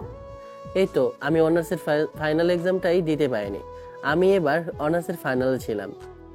আমি তো ইঞ্জিনিয়ারিং শেষ করে এসেছি। তাহলে তো আপনি আমার থেকে 4 বছরের জুনিয়র। আমার আপনাকে আপু বলা দরকার, কারণ আপনি আমার থেকে বড়। আর একটু আগে তো বললেন ছোট ভাই, তাহলে হয়ে গিয়েছে। এখন থেকে আপনি আমার আপু। কথাটা বলা মাত্রই মেয়েটা রেগে যায়। রেগে গিয়ে আমার মুখটা চেপে ধরে বলে ওঠে, আপনি একদম আমাকে আপু বলে রাখতে পারবেন না। আরে ওই সময় আপনাকে যদি ছোট ভাই না বলতাম তাহলে তো ছেলেটা আমাকে আপনাকে ভাবতেন যে মানে আমাদেরকে ভাবতো যে আমরা হাজব্যান্ড ওয়াইফ, আর নয়তো বা বয়ফ্রেন্ড। তাহলে আমাকে আর আপনাকে কখনোই এই বাসে ওঠাতো না। সামনে ছেলেটার দিকে তাকিয়ে দেখলাম ছেলেটা কিভাবে নীলার দিকে ফ্লার্টিং করার চেষ্টা করছে। আমি হাসতে লাগলাম। এরপর বলে উঠি, আমি তো বলছি না, আপনি তো আমার থেকে সিনিয়র, তাই বলছি আপু বলে ডাকাটাই বেটার। খবরদার, আপনি কিন্তু আমাকে রাগাবেন না। আপু বলে ডাকলে আপনার কিন্তু খবর আছে। মেয়েটা তো আমার সাথে মনে হচ্ছে একটু বেশি করছে। আমি মুচকে একটা হাসি দিলাম। এরপর বসে রইলাম। মেয়েটা যাবে গুলশান বনানী, আর আমি যেন কোনো একখান জায়গায় নেমে যাব। যখন বনানী কাছাকাছি আসি তখনই আমি নেমে যাই। মেয়েটা ঘুমিয়েছিল। ঘুম থেকে উঠতে দেখি ছেলেটা নাই। ছেলেটাকে খুঁজতে লাগলাম, কিন্তু কোথাও পেলাম না। ড্রাইভারও বলতে পারছে না। মাথাটা প্রচন্ড পরিমাণের গরম হয়ে যায়। আমাকে না বলে ছেলেটা চলে গেল। আগে ফোনের দোকানের সামনে গিয়ে ওখান থেকে আব্বুকে একটা কল করে তখনই আব্বু ফোনটা ধরে আমার জন্য গাড়ি পাঠিয়ে দিয়ে তাড়াতাড়ি করে। রাস্তা দিয়ে হাঁটছি শুধু একটা কাজের উদ্দেশ্যে, কিন্তু কোনো কাজ পাচ্ছি না। কোথায় গেলে কাজ পাবো? কেউ কোনো কাজ দেবে না। আসার সময় শুধু ফাইলগুলো নিয়ে এসেছি, আর কিছু আনিনি। হাতে টাকা নেই যে কিছু খেতে পারবো। সারাদিন কিছু খাইনি। এসব ভাবতে ভাবতে আমি হাঁটছিলাম। হঠাৎ করে তখন দেখলাম হসপিটালের সামনে একটা লোক মাথা করে পড়ে যায়। লোকটাকে সবাই ভিড় করে রেখেছে। তখন আমি লোকটার কাছে যাই, লোকটাকে তুলে নিয়ে একটা সাইডে নিয়ে যাই। লোকটার চোখে মুখে পানি দিতে জ্ঞান ফিরতেই লোকটা আমাকে দেখে বলে ওঠে, ভাই আপনি আমার বাবাকে বাঁচান দয়া করে। এখানে টাকা আছে, আমার বাবার রক্তের প্রয়োজন। আমার শরীর চলছে না, সারাদিনে রক্ত খুঁজে পাচ্ছি না আমি। আপনার পা দুটো ধরিয়ে আপনি আমার বাবাকে বাঁচান। আমার বাবা না হলে যে বাঁচবে না। আর মাত্র 1 ঘন্টা সময় আছে। এই সামনে হসপিটালে আমার বাবা ভর্তি, 302 নম্বরে। লোকটা কথাটা বলে ওখানে অজ্ঞান হয়ে যায়। তখন আমি লোকটাকে নিয়ে আবার হসপিটালে চলে যাই। হসপিটালে নিয়ে আমি লোকটাকে ভর্তি করিয়ে দিই। এরপর ওখানে যেতে ডাক্তাররা আমাকে দেখে বলে, এখন এই রক্তের প্রয়োজন এবি নেগেটিভ। আমার রক্ত সেম। আমি ডাক্তারকে বলি আমার রক্ত নেওয়ার জন্য। তখন ডাক্তাররা আমাকে একটা কেবিনে নিয়ে যায়। জ্ঞান ফিরতে নিজেকে হসপিটাল আবিষ্কার করলাম, তখনই আব্বুর কথা মনে পড়ে। আর মনে পড়ে ওই সময় আমার কাছে কেউ আসেনি, শুধু একটা ছেলে এসেছিল। তখন ছেলেটাকে আমার মনে হয়েছিল ফেরেস্তার মতো। আমি জানি না আমার বাবার কাছে যাওয়া লাগবে। কথাটা বলে আমি দৌড়ে 302 নাম্বার কেবিনে চলে গেলাম। আমাকে দেখে ডাক্তার বলে ওঠে যে আপনার আব্বু এখন সেফ আছে। ডাক্তার, আপনারা রক্ত পেয়েছেন কার থেকে? ডাক্তাররা কেবিনের সামনে একটা ছেলেকে দেখিয়ে দেয়। ছেলেটা এখনো অসুস্থ, রক্ত দেওয়ার জন্য মনে হয় দুর্বল হয়ে আছে। আমি ছেলেটার কাছে যেতেই ছেলেটা আমার হাতে টাকা দিয়ে বলে ওঠে, ভাই আমাকে টাকা দেওয়ার প্রয়োজন নেই। পৃথিবীতে সব বাবা এক না, এবং কি সব বাবা যতটুকু করে সে সন্তানেরা উচিত তার বাবার জন্য কিছু ঠিক এতটুকু করার। ভাই আপনাকে কি বলবো জানি না, তা বলার মতো আমার ভাষা নেই। কিন্তু আজকে যদি সঠিক সময় আপনি আমাকে আর আমার বাবাকে না বাঁচাতেন, আমরা দুজন এই পৃথিবীতে বেঁচে থাকতে পারতাম না। বাঁচা মরা আল্লাহর ইচ্ছা, আর আমি শুধু এসেছি একজন প্রতীক হয়ে। কথাটা বলে আমি উঠতে যাব, তখনই মাথা করে পড়ে যেতে লাগলাম। তখনই ছেলেটা আমাকে ধরে আর বলে ওঠে, আপনার শরীর তো অনেক দুর্বল মনে হচ্ছে, কিছু খাননি। 1 মিনিট, আমি আপনার জন্য কিছু খাবার নিয়ে আসি। ছেলেটা কথাটা বলে ওখান থেকে চলে যায়। কিছুক্ষণ পর কিছু খাবার নিয়ে আমার কাছে আসে। আমি খেতে বারণ করি, তারপরও এক প্রকার জোর করে আমাকে খাবারগুলো খাইয়ে দেয়। আমার যেন এখন স্বস্তি ফিরে এলো। এরপর ছেলেটা আমার উদ্দেশ্যে বলে ওঠে, আমি মাথা উঠিয়ে বললাম, করে। আপনার বাসা কোথায়? আপনি কোথায় এসেছেন? আসলে আপনার বাসায় দিয়ে আসতাম, আপনার শরীরটা কেমন জানি না দুর্বল হয়ে আছে। ছেলেটার কথায় আমি একটা মুচকি হাসি দিলাম। এরপর ছেলেটার উদ্দেশ্যে আমি বলে উঠি, ভাই, আমি ঢাকা শহরে নতুন এসেছি একটা চাকরির উদ্দেশ্যে। যদি একটা চাকরি পাই, নিজের ভাগ্যটাকে বদলাতে পারবো। পরিবারে আর এসব কথা মেনে নিতে পারছি না, বিধায় তাই তো চলে এসেছি এই ঢাকা শহরে। কিন্তু এই শহরটা স্বার্থপর, যে যার মতো চিন্তা করে, কেউ কখনো কারো বিপদে এগিয়ে আসে না। আসলেই ভাই, এই স্বার্থপর শহরের মানুষ সবাই স্বার্থপর। ওরা কখনো অন্যের কথা চিন্তা করে না, নিজের কথা ছাড়া অন্যের কথা চিন্তা করে না।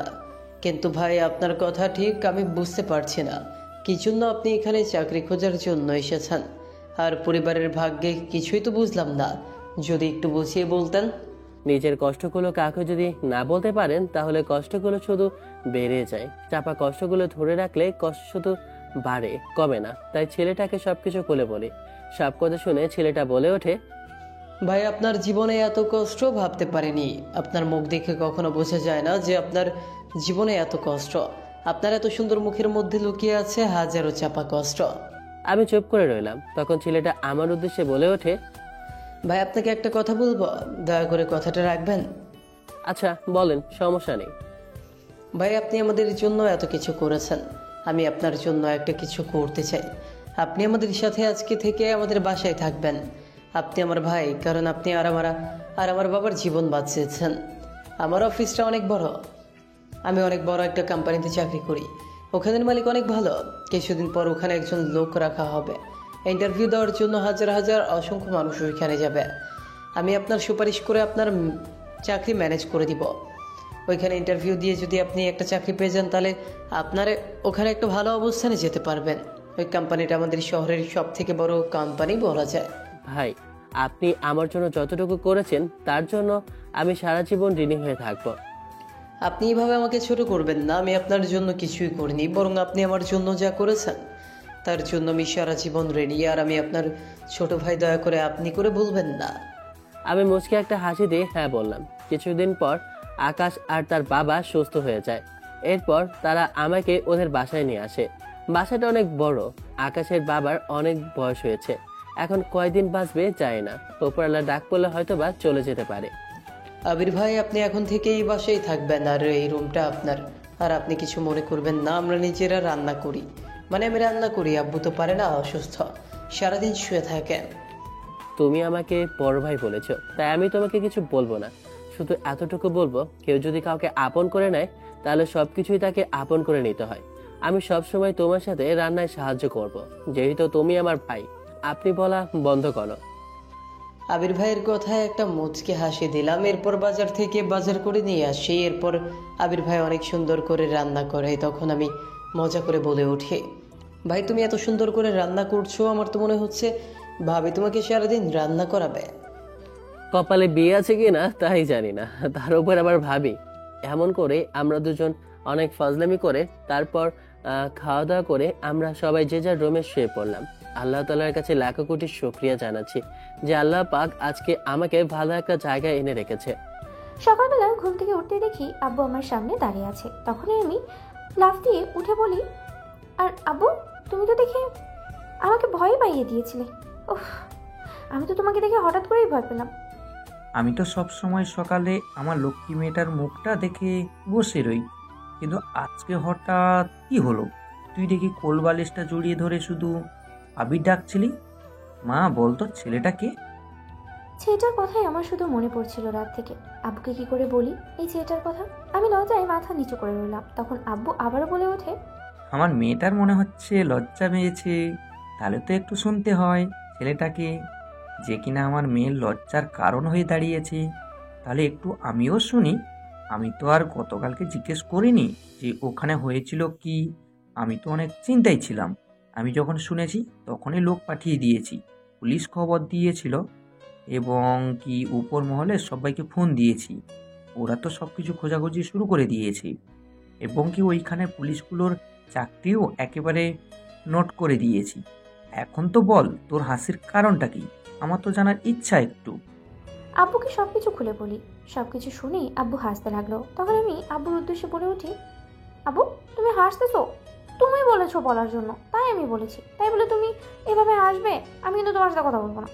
আচ্ছা ঠিক আছে বাবা, আমার ভুল হয়েছে, আমি আর হাসবো না। এই কান ধরছি বাবা। এবার কিন্তু ঠিক আছে, মাফ করো। কিন্তু তুই আমাকে কথা দিয়েছিলি যে তুই আমার সাথে ইন্টারভিউ নেওয়ার জন্য যাবি। আব্বু আজকে যেতে হবে, না গেলে হয় না? না গেলে হয় না? তোকে সবার কাছ থেকে ইন্টারভিউ নেওয়া লাগবেই। আমি তোমাকে বলে দিব যে তাকে তুমি সিলেক্ট করবে, ঠিক আছে? আমি নিতে পারবো না। আচ্ছা ঠিক আছে, এখন তো তুই একটু অফিসে আয়, অন্তত তোকে তো আমি অফিসে নিতে পারছি, এটাই আমার কাছে অনেক। আব্বু আমাকে সাথে করে অফিসে নিয়ে যায়। তখন আম্মুর উদ্দেশ্যে বলে উঠি, তোমার অফিসে তো আমাকে মাত্র কয়েকজন ছাড়া আর কেউ জানে না। তাই যারা ইন্টারভিউ দিবে আমি ওখানেই বসবো। তাহলে তো আমি বুঝবো যেখানে কে ভালো আর কি খারাপ। আচ্ছা ঠিক আছে, তোর যা ভালো লাগে। সকালবেলা ঘুমিয়ে আছি, তখনই হঠাৎ করে কোথা থেকে আকাশ এসে আমার কাছে বলে ওঠে, ভাই তুই তাড়াতাড়ি করে রেডি হয়ে নাও, আজকে আমার অফিসে ইন্টারভিউ দেওয়ার সময়। তুমি সিভি নিয়ে আমার সাথে চলো। আকাশের মুখে কথাটা শুনে আমি ঘুম থেকে উঠে ফ্রেশ হয়ে রেডি হয়ে নিলাম। এরপর আকাশের সাথে ওর অফিসে যেতে লাগলাম। আবিরকে নিয়ে আমার অফিসের সামনে আসলাম, দেখলাম অফিসের সামনে অনেক ভিড় করে রেখেছে, অনেকে ইন্টারভিউ দেওয়ার জন্য এসেছে। আমি আবিরকে নিয়ে ওয়েটিং রুমে গেলাম, গিয়ে দেখি অনেকে ওখানে আগে থেকেই বসে আছে, তাই আমি ওকে এখানে বসালাম। আকাশ আমাকে ওয়েটিং রুমে রেখে ওখান থেকে চলে যায় আর বলে ইন্টারভিউর জন্য আমাকে ডাক দেবে। আমি রুমের মধ্যে বসে আছি, অসংখ্য লোক ওখানে আছে। আমি বসে আছি, ভালো লাগছে না। তখনই চোখে পড়লো সামনে একটা ছেলের দিকে। ওকে দেখার পর আমার হৃৎপিণ্ড একেবারে দাঁড়িয়ে গেল, কারণ আমার সামনে যে ছেলেটা দাঁড়িয়ে আছে ও যে আর কেউ না, আবির। ওকে দেখার পর আমার খুশিতে আত্মহারা হয়ে যাওয়ার অবস্থা। আমি আবিরের কাছে গেলাম। আবিরের কাছে যেতে আবির আমাকে দেখে বলে ওঠে, আমি বসে আছি, তখনই দেখলাম সামনে নীলা আমার কাছে আসে। আমি ওকে দেখে অবাক হয়ে ওর দিকে তাকিয়ে রইলাম। ও কি আমার মতো ইন্টারভিউ দিতে এসেছে নাকি? তুমি এখানে ইন্টারভিউ দেওয়ার জন্য এসেছো নাকি? আমি মাথা নাড়িয়ে হ্যাঁ বললাম, কারণ আমি যদি এখন আমার পরিচয়টা দিই তাহলে তো ও আবার আমাকে কি না কি মনে করবে। আমি বসে রইলাম আর নীলার দিকে তাকিয়ে রইলাম, কারণ ওকে যে অপরূপ সুন্দর লাগছিল। আমার বুঝতে বাকি রইল না যে আবির এখানে একটা চাকরি খোঁজার উদ্দেশ্যে এসেছে। আমি ওখান থেকে ইন্টারভিউ দেওয়ার কথা বলে সামনে হেঁটে গেলাম আব্বুর কাছে। যেতেই আমাকে দেখে আব্বু বলে ওঠে, কে রে, কি হয়েছে? আবার চলে আসলি? ভালো লাগছে না? তোকে তো আগেই বললাম ওখানে তোর ভালো লাগবে না, এখানে আয়। আরে না আব্বু, আসলে ওই যে সামনে যে ছেলেটাকে দেখতেছো না, আবির, ওই ছেলেটার কথাই বলেছিলাম। আর তুমি ওকে কিন্তু জবটা দিবে। তোমার কোম্পানি, তুমি আমাকে অর্ডার দিবে, আমি তো তাই করব। তুমি এখন আমার সাথে ঢং করতেছো, তাই না? আচ্ছা ঠিক আছে, তাহলে আমি লোক দিয়ে বলে দিচ্ছি। আমি বসে আছি, এখনো কিছু কেউ বলছে না। তখনই দেখলাম একটা ছেলে এসে বলে ওঠে, এখানে চাকরি একজনের হয়ে গিয়েছে, তাই আপনারা চলে যেতে পারেন। কথাটা শুনে ওখান থেকে আমি হতাশ মনে হাঁটা ধরলাম। তখন ছেলেটা ওই লোকগুলোর মাঝখানে বলে ওঠে, আবিরকে। আমি সামনে আসি, তখন ছেলেটা আমাকে কেবিনের ভেতর নিয়ে যায়। কেবিনের ভেতর প্রবেশ করতেই দেখলাম মাঝবয়সী এক বৃদ্ধ লোক বসে আছে। আমাকে দেখে বলে ওঠে, বসো চেয়ারে, বসো। না সমস্যা নেই, আসলে আমি একটু আমার বাবার বয়সের মানুষদেরকে সম্মান করতে পছন্দ করি। আপনি আমাকে প্রশ্ন করুন, আমি উত্তর দিচ্ছি। তোমার আদব কায়দায় আমাকে সব দিক থেকে ইমপ্রেস করে দিয়েছে। অবশ্য তোমার নামে একজন সুপারিশ করেছে, তার জন্য আমি তোমার চাকরিটা কনফার্ম করছি। মনে মনে অনেক খুশি হলাম, কারণ এটা মনে হয় আকাশ করেছে। তাই ভাবছি আগে আকাশকে ধন্যবাদ দিব। এরপর আমাকে স্যালারির কথা আর চাকরির কথা বলে। আমি ওখান থেকে চলে যাই। বাসায়, ওখানে আকাশকে বলি, আজকে তুই যদি না বলতি তাহলে হয়তো বা আমার চাকরিটা হতো না, ধন্যবাদ তোকে। আমার কথা শুনে আকাশ অবাক হয়ে যায়। এরপর ও আমাকে যা বলে তা শোনার জন্য মোটেও প্রস্তুত ছিলাম না। আরে ভাই কি বলো, আমি তো স্যারের সাথে কথাই বলতে পারি না, কারণ আমরা ছোট এমপ্লয় মাত্র। আমার সাথে শুধু ম্যানেজারের একটু ভালো সম্পর্ক, তাই জন্য আমি ওনাকে কনভিন্স করে তোমাকে ইন্টারভিউ দেওয়ার জন্য রিকোয়েস্ট করি।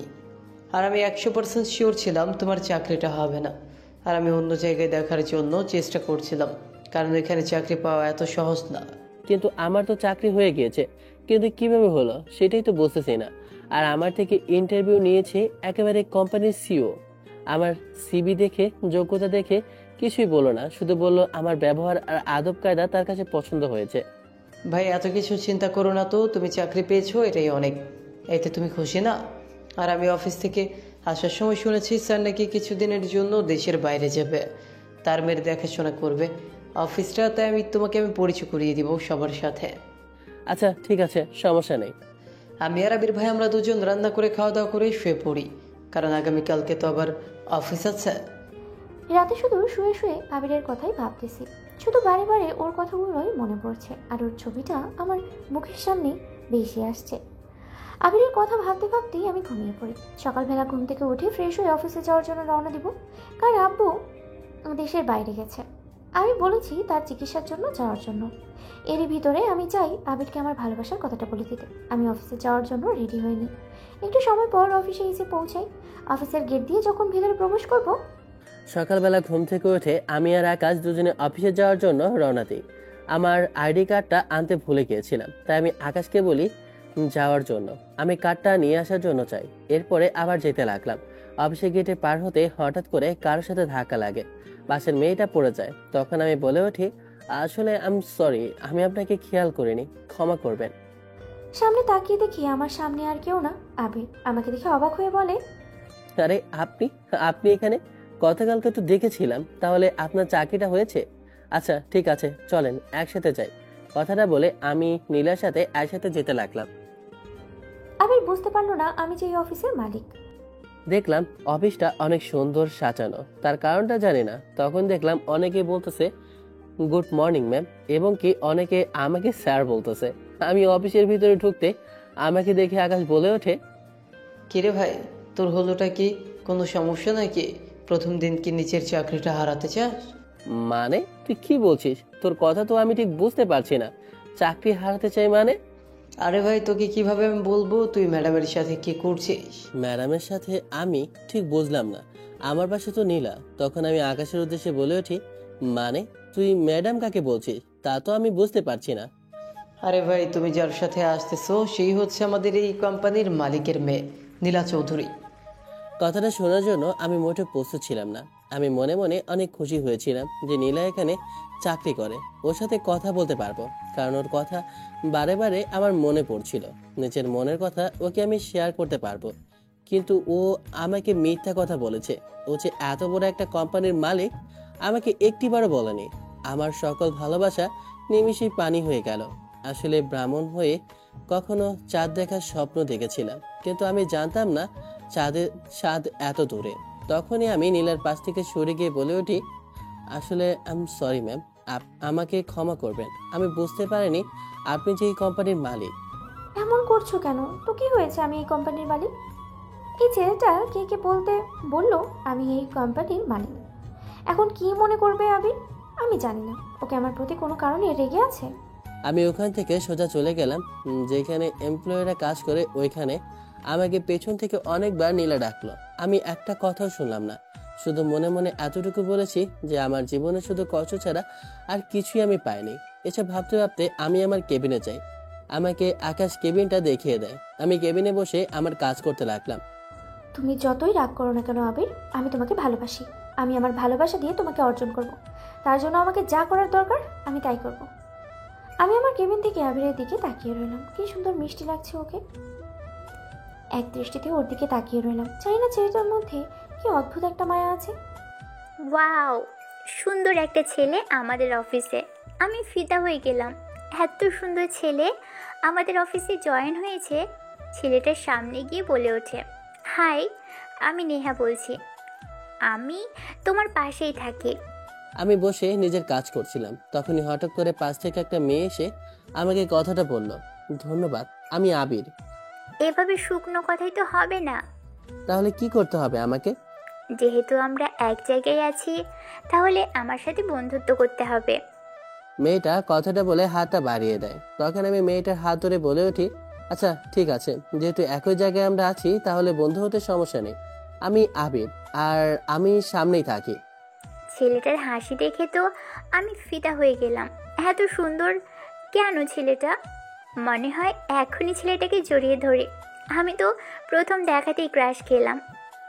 মেয়েটা হাসতেছে আর নিজের মনে কি জানি ভাবতেছে। আমার হাত ধরে রেখেছে, তাই আমি মেয়েটার উদ্দেশ্যে বলে উঠি, এবার তো আমার হাত ছাড়ুন, আপনি তো চিন্তা ভাবনার মধ্যে মনে হয় ডুবে গিয়েছেন।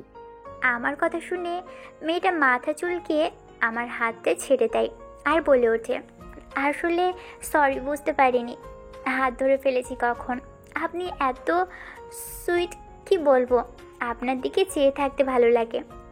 মেয়েটার কথায় আমি হাসতে লাগলাম। মেয়েটা আমার দিকে তাকিয়ে রইল। আমি আমার কেবিন থেকে দেখলাম আবির একটা মেয়ের সাথে হাসাহাসি করছে। এটা দেখার পর আমার মনের ভিতরটা কিভাবে আগুনের মতো জ্বলে উঠলো। আমার জন্য আর যেন আর সহ্যই হচ্ছে না। আমি এক মুহূর্তে ওখানে দাঁড়িয়ে থাকতে পারলাম না। আমি সোজা ওখানে চলে গিয়ে মেয়েটাকে, এটা কোনো হাসাহাসির জায়গা না। যদি হাসতে মন চায় আর ছেলেদের সাথে এভাবে ঢলাঢলি করতে মন চায়, তাহলে এখানে না, বাসায় গিয়ে করো। অফিস তোমার জন্য না। স্যার বলেছিল একদিন তার মেয়ে অনেকটা জেদি, কিন্তু এমনটা করবে কখনো ভাবতে পারিনি। নীলা হঠাৎ করে এমন একটা কাজ করবে আমি ভাবতে পারিনি। আসলে বড়লোক মানুষরা এমনই। আমিও তাদের এই কোম্পানির একজন কর্মচারী, তাই আমি মাথা নিচু করে বললাম, আসলে ম্যাম সরি, আমার নিজেরই ভুল হয়েছে। আমার জন্য ওনাকে আপনি বকা বা চাকরি থেকে বরখাস্ত করবেন না। না, তুমি ক্ষমা চাচ্ছ কেন? আবির, তুমি আমাকে ম্যাম বলবে না, তুমি আমাকে নাম ধরেই ডাকবে। নীলার এমন কথায় অফিসের সবাই হা করে আমার দিকে তাকিয়ে রইল। নেহাও অবাক দৃষ্টিতে আমার দিকে তাকিয়ে রইল। আমার সাথে ম্যামের কি সম্পর্ক সেটা নিয়েও ভাবছে। আমি কিছু বলতে যাব, আমাকে কিছু বলতে না দিয়ে আবির নিজের কাজ করতে লাগলো। আমি যেন নিজেকে নিজের প্রতি এখন কষ্ট দিচ্ছি। আমার কাছে কেন জানি না এখন বিরক্ত লাগছে এই মেয়েগুলোর সামনে এগুলো কিভাবে ওর দিকে তাকিয়ে রয়েছে। আমি রেগে গজগজ করতে করতে আমার কেবিনে প্রবেশ করলাম। এরপর আকাশকে ডাক দিলাম আর বলে উঠলাম, তুমি আবিরের সিটটা আমার এই কেবিনের সামনে নিয়ে আসো, বুঝতে পেরেছ? আমি বসে বসে কাজ করছি, তখন আকাশ এসে বলে, ভাই তোমার সেটটা এখান থেকে নিয়ে যেতে বলেছে, তোমাকে ম্যাডামের কেবিনে যেতে বলেছে। মেয়েটার হয়েছেটা কি, আমাকে নিয়ে এমন কেন করছে জানি না। আমি ওখানে আমার কাজ করতে লাগলাম। কিছুক্ষণ পর আড়ি চোখে দেখলাম আমার দিকে চেয়ে আছে নীলা। আমি নিজের কাজ শেষ করি, এর মধ্যে অফিস ছুটি হয়ে যায়। আমি বাসায় চলে আসি। বাসায় আসি তখনই আকাশ বলে ওঠে, ভাই বুঝলাম না তোর সাথে স্যারের মেয়ের সাথে কি সম্পর্ক। সে কল করেছে আমার কাছে, তোর সাথে কথা বলতে চায়। তোর জন্য তো আমি নিজেও ফেমাস হয়ে যাচ্ছি স্যারের কাছে। আমি ফোনটা ধরে সালাম দিলাম। তখন ওপাশ থেকে স্যার বলে ওঠে, বাবা, আমার মেয়েটা একটু আগেই আমার মেয়েটা যা বলে একটু শোনো। আমার মেয়েটা তোমাকে নিজের বন্ধু মনে করে, তাই এমনটা করে।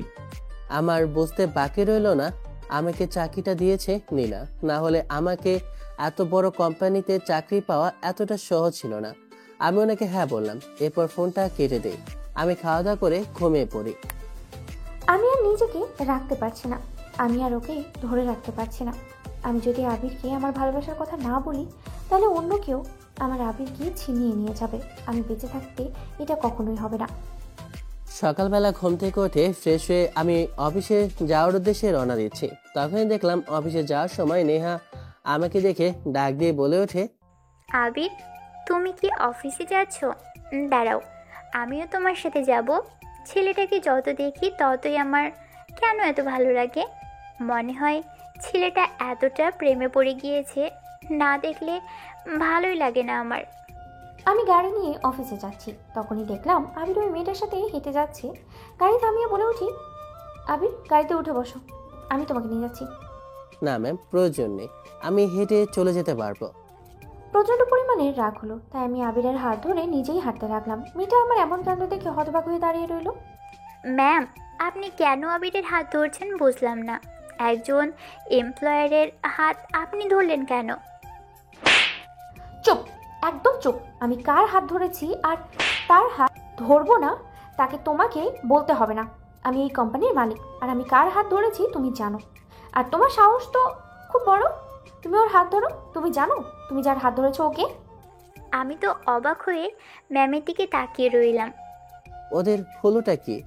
আমাকে নিয়ে কারাকারি শুরু করলো দেখি ওরা দুজন, তাও সবার রাস্তার মাঝখানে। নীলার রাগ দেখে তো ভয় আমি নিজেও কিছু বলতে পারছি না, কারণ ও এতটা রেগে আছে, ওর চোখ দুটো লাল হয়ে আছে। তখন নীলা রেগে আবারও বলে ওঠে, তুমি যার হাত ধরেছো সে আমার স্বামী, আমি তাকে ভালোবাসি। কথাটা শোনার জন্য মোটেও প্রস্তুত ছিলাম না। আমাকে আবির আগেই বলে দিত, আমি তাহলে ওর প্রতি আরও দুর্বল হয়ে পড়তাম না। Sorry ma'am. তোমার কপাল ভালো তোমাকে আমি চাকরি থেকে বরখাস্ত করিনি। তুমি এত বড় একটা অপরাধ করেছো। কথাটা বলেই আমি আবিরের হাত ধরে ওখান থেকে সোজা হাঁটা ধরলাম অন্য জায়গায়। নীলার মুখে এমন কথা শোনার জন্য আমি মোটেও প্রস্তুত ছিলাম না। আমি ওর দিকে হা করে তাকিয়ে রইলাম। নীলাই সবকিছু বলছে। নীলা আমার হাত ধরে একটা নির্জন জায়গায় চলে আসে, এরপর কান্না করে দিল। আরে কি হয়েছে? এখানে কান্না করলে কেন? আর এখানে কান্না করলে তো আমি ফেঁসে যাব, লোকে পরে বলবে যে আমি কিছু করেছি। এখন আমি এমনটাই করব, চিৎকার করে সবাইকে জোর করব। আরে আমি করেছি এটা কি, যার জন্য তুমি এভাবে কান্না করছো? তার উপর তুমি আবার বলছো লোকজন ডেকে আনবে, আমাকে মেরে তো আলুর ভর্তা বানিয়ে আলুর দম বানিয়ে ফেলবে। কারণ তুমি আমার মন চুরি করেছো, আমাকে একটুও ভালোবাসোনি। তুমি তুমি অন্য মেয়ের সাথে ঘুরেছো, আমাকে কষ্ট দিয়েছো। একটা সিনিয়র মেয়ের মুখ থেকে এমন কথা আমি শুনতে পারবো, নিজের কানকে বিশ্বাস করতে পারছি না। নীলা আমাকে ভালোবাসে। তখন আমি নীলার উদ্দেশ্যে বলে উঠি, আমাকে তুমি ক্ষমা করো, আমি এসব কিছু করতে পারবো না। তোমার বাবা আমাকে অনেক বিশ্বাস করে, আমি এসব করতে চাই না। আর আমি গরিব একটা ছেলে, আমাকে কোনোভাবে কেউ মেনে নেবে না। আমাকে নীলা হাত ধরে কান্না করতে লাগলো। আমি ওর থেকে সোজা বাসায় চলে আসি। আমি চাই না মানুষের কাছে ছোট হতে। আমি ফোন বন্ধ করে বসে রইলাম। কিছুক্ষণ পর দেখলাম আকাশ দৌড়ে আসলো। ও তো অফিসে থাকার কথা, তাহলে এখানে আসলো কেন? ভাই তাড়াতাড়ি হসপিটালে চল, কারণ নীলা ম্যাম, কারণ ওই সুইসাইড করেছে আর তোকে স্যার এখনই হসপিটাল যেতে বলছেন। কথাটা শোনা মাত্রই আমার যেন পায়ের নিচ থেকে মাটি সরে যেতে লাগলো। আমি আর এক মুহূর্ত ওখানে দাঁড়িয়ে থাকতে পারলাম না, দৌড়ে হসপিটালে চলে গেলাম। হসপিটালের সামনে এসে দেখি স্যার কান্না করছে। আমাকে দেখে উনি জড়িয়ে ধরে কান্না করতে করতে বলে ওঠে, বাবা, তোমার কথা আমার মেয়ে অনেক আগে থেকে বলেছে। যেদিন তুমি আমার মেয়েকে বাঁচিয়েছো সেই দিন থেকে আমার মেয়ে তোমার কথা প্রতিদিন বলে, আর তোমাকে খোঁজার জন্য বলেও। তোমাকে খোঁজার জন্য কত মতো হারা হয়ে আছে তুমি জানো না। ও যখন আমার অফিসে তোমাকে দেখে, কি বলবো, এতটা খুশি হয়েছে যেন আমি তাকে আসমানের চাঁদ এনে দিল। আমার মেয়ে তোমাকে ভালোবাসে, আর আমি আমার মেয়ের হাসি খুশির জন্য সব কিছু করতে চাই। আমি আমার মেয়ের কথাই রাজি হয়েছে, কিন্তু তুমি আমার মেয়েকে না বলেছো, শুধু এতটুকু বলেছো তুমি গরিব, তাই তুমি তাকে মেনে নিতে পারবে না। বাবা, আমি আমার সব সম্পত্তি তোমার নামে লিখে দিব, তুমি দয়া করে আমার মেয়েটাকে বাঁচাও। আমি আমার জীবনের চাইতে অনেক বেশি আমার মেয়েকে ভালোবাসি। আঙ্কেল আপনি শান্ত হন, আমিও নীলাকে ভালোবাসি, কিন্তু ভয়ে বলতে পারিনি। কিছুক্ষণ পর ডাক্তার বের হয়। ডাক্তার বের হয়ে বলে, এখন কোনো চিন্তার কারণ নেই। আমি কেবিনের ভিতর প্রবেশ করি। নীলা চোখ দিয়ে পানি পড়তেছে। আমি ওর কাছে গেলাম, ওর হাতটা শক্ত করে ধরলাম। তখন নীলা বলে ওঠে, তুমি কেন আমাকে বাঁচিয়েছো? আমি মরে যেতে চাই। তুমি তো আমাকে ভালোবাসো না, তাহলে কেন বাঁচিয়েছো? আমি বাঁচতে চাই না, আমি তোমাকে ভাবো না, তাহলে আমি বেঁচে কি করব? আমি বেঁচে আছি শুধুমাত্র তোমার জন্য। কে বলেছে আমি তোমাকে ভালোবাসি না? আমি শুধু আমার অতীতের জন্য তোমাকে ভালোবাসতে পারি না, কারণ আমার ভয় হয়। তখন নীলা বলে ওঠে, কিসের তোমার অতীত, যে অতীতের ভয়ে তুমি আমাকে ভালোবাসতে পারছো না? নীলাকে শুরু থেকে সবকিছু খুলে বলি। সবকিছু শুনে নীলা বলে ওঠে, আমি আমার ভালোবাসা দিয়ে তোমার সব কষ্ট দূর করে দেবো, কথা দিচ্ছি। কথাটা বলে আমি আবিরকে জড়িয়ে ধরি। আবির কান্না করতে লাগলো। আমি ওর কষ্ট বুঝতে পারছি, আমিও কান্না করতে লাগলাম। নীলা কিছুদিনের মধ্যে সুস্থ হয়ে যায়। নীলার বাবা অনেক ধুমধাম করে আমার আর নীলার বিয়েটা সম্পূর্ণ হয়ে যায়। আমার আর নীলার বিয়ের পরে আমি আম্মুকে গ্রাম থেকে আমার কাছে নিয়ে আসি, আর আমি চাই না ওদের কাছে যেতে। এখন এটাই হচ্ছে আমার পরিবার। এখন আমি দেশের সব থেকে বড় বিজনেসম্যান। এখন আমি বেকার নেই, হয়ে গিয়েছি বিজনেসম্যান। এখন আমার বন্ধুর বউ আছে যে আমাকে অনেক ভালোবাসে। আমার মাও অনেক খুশি। সফলতা কখনো কারো মুখ থেকে আসে না, সব সময় অর্জন করতে হয়, হোক সেটা ভালোবাসা, গল্পটা এখানেই শেষ করলাম। কেমন হয়েছে অবশ্যই কমেন্ট করে জানাবেন। আর ভালো থাকবেন, সুস্থ থাকবেন। আল্লাহ হাফেজ, tata, bye bye, have fun, খোদা হাফেজ।